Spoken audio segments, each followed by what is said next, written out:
right, people, hit the like button right now if you agree with this, because I don't know about you, but for me, there is no better way to start the week than with a Chelsea win, and it did not look for large portions of that game like that was the result or the outcome that we were going to get, but Enzo Maresca's Chelsea battle back at Stamford Bridge to beat Graham Potter's West Ham 2-1 after falling behind, after falling flat from the opening whistle. And before we even recap the game, right, every single manager in world football, in my opinion, is and will always be learning on the job. And Enzo Maresca is certainly no different, in my opinion. Enzo Maresca has come under criticism during this bad run of form. He's come under criticism during his managerial career,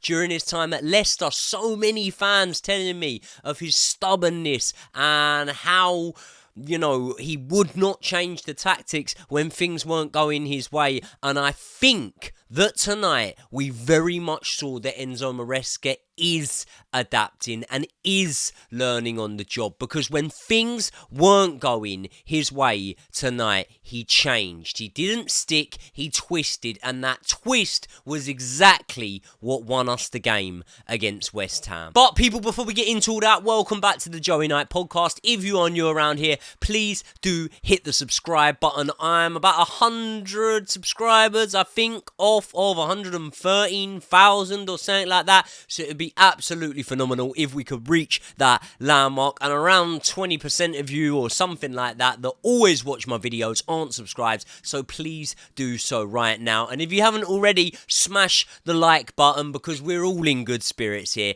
Let's have a look at the team sheet that started this game, and it's on screen now. Now, really, you can say that Enzo Maresca has to be praised straight away for the fact that he dropped Robert Sanchez. And we'll speak about Jorgensen's performance in this game, but I was very much happy to see him between the sticks for this one. The only real exclusion that I would have liked to have seen was Trevor Chalobah. I think that Trevor Chalobah alongside Levi Colwill would have been a better partnership going into the game. Maybe the way the game played out, I should say, maybe Trevor Chalobah alongside Tosin Adarabioyo would have been better, but it was Reece, Tosin and Levi Colwill as that sort of back three, with Cucurella inverting into midfield, where he would join with Caicedo and Enzo Fernandez, Noni Madueke on one side, Cole Palmer through the middle, Jadon Sancho on the other, and Nicholas Jackson leading the line. Now, I've just got to be honest with you, right?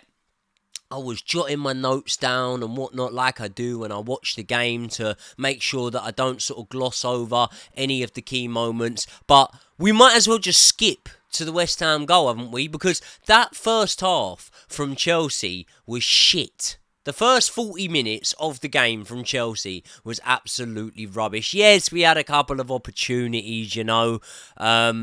Cole Palmer, he was trying to be as creative as he could be, and Noni Madueke had a couple of opportunities. Nicholas Jackson showed, you know, that he has got that versatility to link up with players along the front line. I remember there was one moment when Caicedo nicked the ball off Jarrod Bowen, and that was a battle in itself between those two in this game. Caicedo nicks the ball off Jarrod Bowen, he sets Nicholas Jackson on the attack. Now, everyone's progressing, and the most obvious ball there is for him to cut it across to Sancho, who's running up the pitch, but Nicholas Jackson instead squeezes it through the gap outside of the foot to Noni Madueke. He cuts inside, has a shot, so there are chances for us, but, you know, apart from Enzo Fernandez had a good one that he sort of struggled to get the ball out of his feet. When he does, he drags it wide of the post.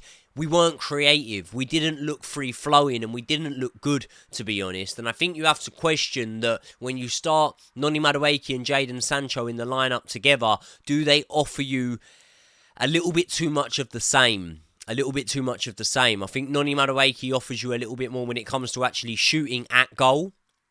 He'll get his shots off, he'll cut inside and he'll get his shots off, but they both want the ball to feet and they both want to dribble at men, and I believe with fire you need ice sometimes, you need the opposite, and that's what Pedro Neto can offer you. So maybe in hindsight you wouldn't go with that lineup, but it is on the 41-minute mark where Levi Colwill makes what can only be described as a huge mistake. And a lot of you guys, or some of you guys, have been pressing me in the comment section to speak about errors that Levi Colwill makes during games, and it's not that I'm oblivious to them. He does make them, but at the same time, I've said that until Trevor Chalobah was brought back from this loan spell, I think that the errors from Levi Colwill weren't really happening when Fofana was there as much. And I think that since then, he's struggled to develop a relationship. And for all the bad that he might do in some games, I think it's outweighed with the good. But Levi Colwill had a bit of a horror first half, to be honest, in that one.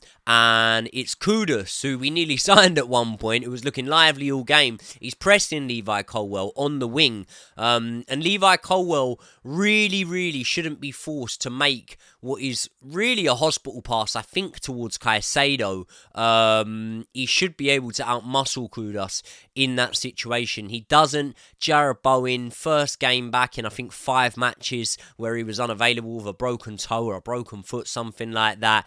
He latches onto the ball and places it perfectly past Jorgensen to open the scoring. I don't believe if you have Jorgensen, Sanchez, Petrovic, Penders, whoever else, Kepa Arrizabalaga, I don't think anyone saves that. It's a side-footed effort. It's drilled in and it puts West Ham 1 in front. And despite Chelsea having, a fair portion of the run of play, more of the clear-cut opportunities, I can't really say that we deserve to be behind, because I did think that the football didn't look good that we were playing, and it does sort of kick us into life, going behind in that game. One thing, I thought Gary Neville's commentary was pretty shit. You could tell he was gutted that Chelsea won. But one thing I'll give him credit for is he did call it. He did say that, Chelsea might need to go behind in this game to be able to really spur them into life and onto victory and onto at least becoming a lot more fluent and creative. And it did do that, The 5 minutes or so after, or just before the end of the first half is where Chelsea do spring into life. We do become a lot more lively. We win that free kick where Cole Palmer forces a really good save out of Areola.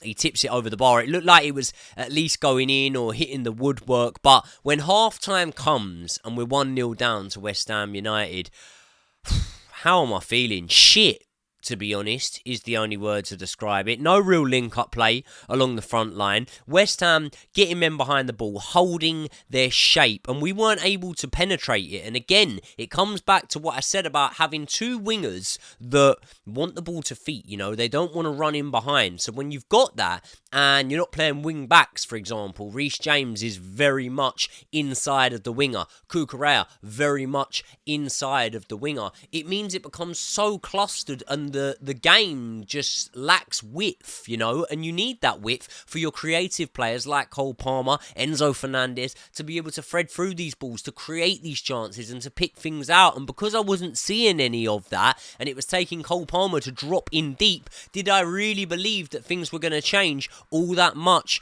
in the second half? I've got to be honest with you. I didn't. I honestly didn't believe that things would change all that much. That doesn't mean I didn't think we'd get the win, but I didn't think that things would change. And on the run and play, they didn't really. Now, I was looking at things and I thought Enzo Maresca needs to give a masterclass of a half-time team talk here, because these boys have just not been at it in that first half. And the sort of intensity that we saw in the 5 minutes or so before half-time, why were we not able to replicate that intensity from the beginning? And here's where I speak about Enzo Maresca learning on the job, right? Because there were no subs made at half-time, but all he needed was 5 minutes to see that the intensity had once again dropped, and West Ham had started the second half the better. And after those 5 minutes, he subs Jadon Sancho and Nicholas Jackson off of the pitch, bringing on Pedro Neto and Mark Gu respectively. And on the hour mark, he's still not seen enough, right? Still not seen enough. Another 5 minutes goes past. He looks over. Reese and Noni Madueke straight off. He puts on Gusto and Nkunku, right? And that is when I really believe we started to look better. Now, do I necessarily put it down to Nkunku, Gusto? I don't know. But one thing I will say is Pedro Neto was a player that really changed things for us. And especially when that second set of substitutions got made and Pedro Neto comes over to the right wing, which I always feel is his better wing that he creates more of, that's when things start to change. And within minutes of Malo Gusto coming on the pitch, it is substituted players that play a pivotal part of us getting the ball in the back of the net. It's Malo Gusto who receives the ball out wide. He puts it on to Pedro Neto. Now, Pedro Neto whips the ball over towards the back post. It's Cucurella he's looking for, and Cucurella eventually gets to it. The opportunity's not gone. There's players in the box, but it's not as on as it was until all of a sudden the ball drops to the feet of Enzo Fernandez. He's got a shot on goal. It's blocked, but luckily, instinctively, very, very clever here from Pedro Neto. He has followed that cross in, awaiting it to come back over from the other side, and he drills it side-footed, left-footed finish home to the back of the goal. It's 1-1 at that point, and I'm so happy with this. Now, who won't be happy? Many West Ham fans, and Gary Neville himself around the country will complain about an apparent foul on Jared Bowen from Levi Colwill, right? In the build-up, and literally about an hour before the goal was even scored, to be honest, ages before the goal was scored, there was an apparent foul. Now, look, it's a coming together of two players. I don't think it was intentional from Levi Colwill. You can debate that in the comment section below. But ultimately, you've just got to ask yourself, it's the law of physics, isn't it? When you've got a tall, well-set player like Levi Colwill, centre-back, big lad, coming together with Jared Bowen, one player's going to come off better and one player's going to come off worse. And Jared Bowen came off worse in that moment. He went to ground, they were calling for a foul, and the game continued to play on. And do I really think that it was a foul? Not for me. Not enough in it. And way too far back in the play once it's gone on to pull it back for that. So, again, the West Ham fans will feel like, maybe they're a little bit hard done by, and maybe I'd feel different if the shoe was on the other foot. Gary Neville was claiming it was a calamity. He clearly still hurting after Man United had their pants pulled down by Crystal Palace yesterday. But either way, it's 1-1, and I really can't complain about that. Now, 69th minute, right, Chelsea are caught sleeping, and we do get lucky here, by the way, because Kudus is found at the back post. He hits that post with a header. Jorgensen's rooted. He's getting nowhere near it. However, upon watching it back, he would have had that chalked off if it had gone in anyway, because it was offside. So it doesn't really matter to me. Now, 73 minutes in, Pedro Neto once again whips the ball over, this time too high, but Cucurella grabs a hold of it. He cuts it back to Cole Palmer. Now, Cole Palmer's actually in a favourable position to take a shot on his right foot, right? But he chooses to cut inside, and he does so past, I believe, he doesn't go past Wan-Bissaka. I don't know who he goes past, but he goes past his first man, and I think what he was trying to do was drill it low along the floor, hoping that maybe a Mark Yu gets a toe on it and gets it in. It actually takes a deflection off of Wan-Bissaka, ends up looping over Areola and going in to make it 2-1 to Chelsea. It gives us the lead, and I'm so happy that it did. Now, things massively changed up in that second half, but it was the substitutes that changed them up, and I think Enzo Maresca will have learnt now that if things aren't going your way, do not wait. Do not wait. We have quality on the bench, especially in the attacking areas, and you need to utilise that quality. Obviously, the news now is that João Felix is the man that has left Chelsea Football Club, and I really do hope that gives Nkunku, who, by the way, I'm not going to give any flaws to his performance tonight when he came on. I thought he was decent enough. I didn't think that he looked disinterested, and obviously he played a role in us coming back in that game. But I really do feel like, I hope that you know, for what it's worth, João Felix going out on loan now gives Nkunku the incentivization to go, do you know what? I'm a good player. Maybe I'm not a number 9, but Nicholas Jackson's now 8 games without a goal, and he got pulled off 5 minutes into the second half tonight. I need to battle here and battle for my place. And there may well be a chance you see him start against Brighton in the Cup, you know, because Mark Gu, he went down, didn't he? He had a golden opportunity towards the end. He went down and looked like he could have been injured. But what I'll ultimately say here is what won us that game tonight was not necessarily the substitutions, the comeback and whatever. That was all part of it. But I believe what won us the game was the fact that once we went 2-1 up, what did we do? We continued to attack. We looked for the third goal. And when we took the lead against Manchester City, for example, we didn't continue to do that. We sat back and invited pressure after pressure after pressure until we folded.